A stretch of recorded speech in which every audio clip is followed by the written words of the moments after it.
The grand piano on the 42nd floor was a slab of polished obsidian, a monument to a wealth Leo had only ever cleaned. He ran a dust cloth, soft and unimposing, over its closed lid, his movements economical, practiced. From his janitorial cart, the faint, tinny sound of a cartoon theme song leaked from his phone, a reminder of the world waiting for him, a small, cluttered apartment and his 7-year-old daughter, Chloe, who believed her father held the moon in his calloused hands. The annual Ethelred Industries Gala swirled around the instrument, a kaleidoscope of silk, champagne flutes, and the low, confident hum of money. Leo was a ghost in this world, his dark uniform blending into the shadows, his presence noted only when a stray canapé toothpick needed retrieving. "Hey, you. The cleaner." The voice was loud, brash, laced with the particular brand of condescension that came from a 7-figure bonus. Leo turned. It was Carson, a junior VP with a reputation for cruel humor and a desperate need for the CEO's approval. "Yes, sir?" Leo's voice was quiet, a neutral tone he'd perfected. Carson grinned, flanked by his sycophants. "You know your way around a keyboard, right? I mean the kind that types scrub the floors?" A ripple of laughter. "How about you give us a tune? Show us what the help does for fun." A hot flush crept up Leo's neck.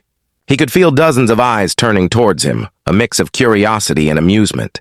He sought an escape route, a mop bucket to empty, a scuff mark to vanish into. I don't play, sir," he lied, the words ash in his mouth. "Nonsense," Carson boomed, clapping a heavy hand on Leo's shoulder. "Everyone can play chopsticks, come on. For the team, Mr. Thorne loves a bit of culture." He gestured flamboyantly towards the CEO, Alistair Thorne, a stern, silver-haired man holding a crystal tumbler of whiskey by the floor-to-ceiling window, observing the scene with an unreadable expression. This was it. The ultimate humiliation. He would fumble, they would laugh, and the story would follow him, a new stain he couldn't scrub away. He thought of Chloe's drawing taped to his locker, a stick figure with a big smile pushing a broom next to a grand piano. My daddy, the best. He couldn't be the punchline, not with her picture in his pocket. His feet, heavy as concrete, carried him to the bench. The crowd tittered, phones were raised, ready to capture the spectacle. He saw his reflection in the pristine black lid, a pale, tired man in a janitor's uniform surrounded by giants. He sat. The leather of the bench sighed. He slowly, deliberately lifted the fallboard, revealing the ivory keys. They were cool, familiar, a landscape of memory and pain he had sworn never to traverse again. He placed his hands in his lap, staring at them. These were the hands that scrubbed toilets, that fixed broken dolls, that wiped away childhood tears. They were also the hands that had once held the promise of a different life. He took a deep, shuddering breath that nobody heard over the expectant murmur. Then he placed his fingers on the keys, and the world changed. It did not start with the hesitant plinking of chopsticks. It began with a single resonant bass note that hung in the air like a confession, then another.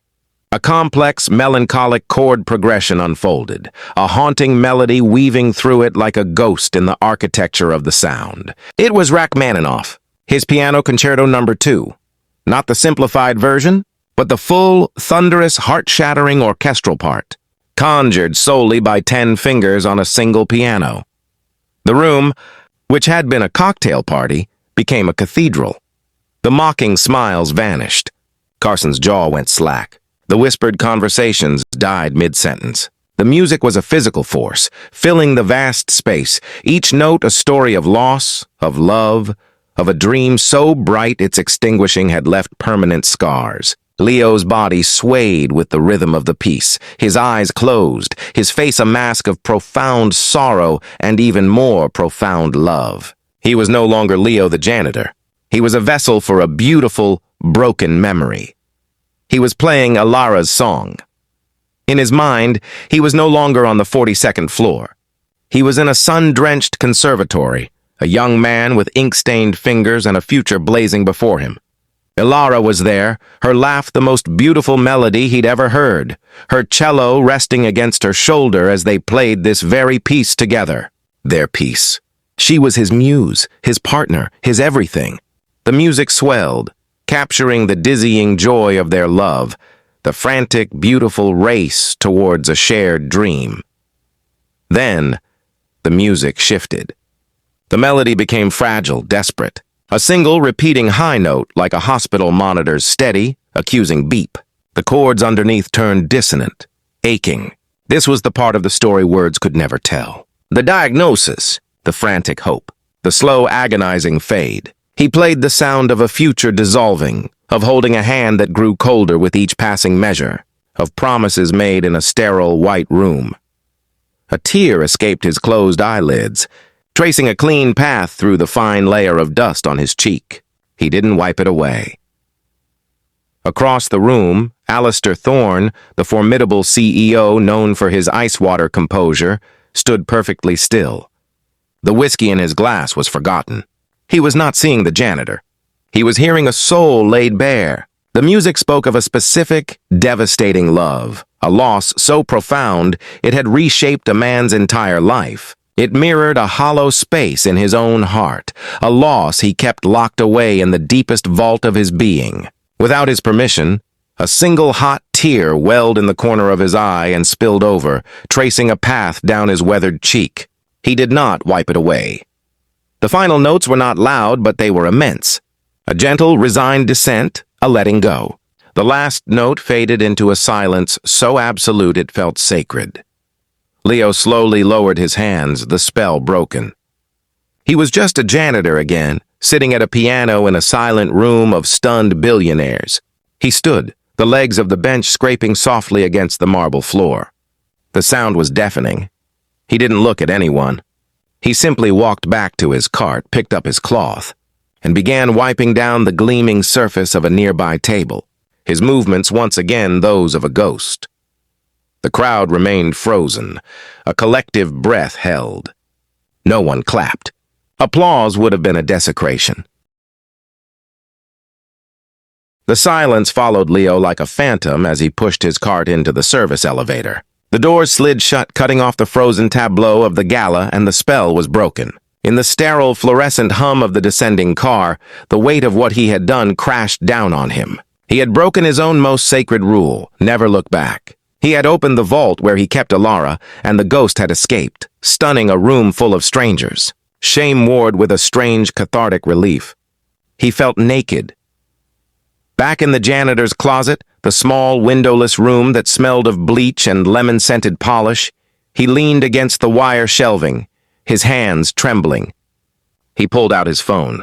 The screen was a picture of Chloe, her gap-toothed smile a beacon of pure, undiluted joy. This was why he did it. This was his symphony now. The memory of Ilara was a private lullaby, not a public performance. He had betrayed her, and himself, for a moment of pride. A sharp knock on the door jamb made him jump. It was Mrs. Higgins, the severe head of HR, her face unreadable. "Leo, Mr. Thorne would like to see you. In his office. Now!" Dread, cold and sharp, coiled in his stomach. This was it. He had overstepped, disrupted the corporate harmony. He was going to be fired. He thought of the rent, of Chloe's asthma medication, of the way her face crumpled when she was worried. Please, no. The walk to the CEO's office on the top floor was a march to the gallows. The carpet was thicker here, swallowing all sound. Mrs. Higgins opened a pair of double mahogany doors and gestured him inside. Alistair Thorne's office was not what he expected. It was spacious, yes, with a breathtaking view of the city's glittering skyline, but it was not ostentatious. It was serene. And on the far wall, surrounded by books and a few tasteful artifacts, was a single, large, black-and-white photograph. It was of a young woman with a cello, her head thrown back in laughter, her eyes alight with a fierce, intelligent joy. Leo's breath hitched. It was Ilara. Thorne was standing by the window, his back to the door. He didn't turn immediately. "Sit, please, Leo," he said, his voice low and gravelly, stripped of its usual boardroom authority.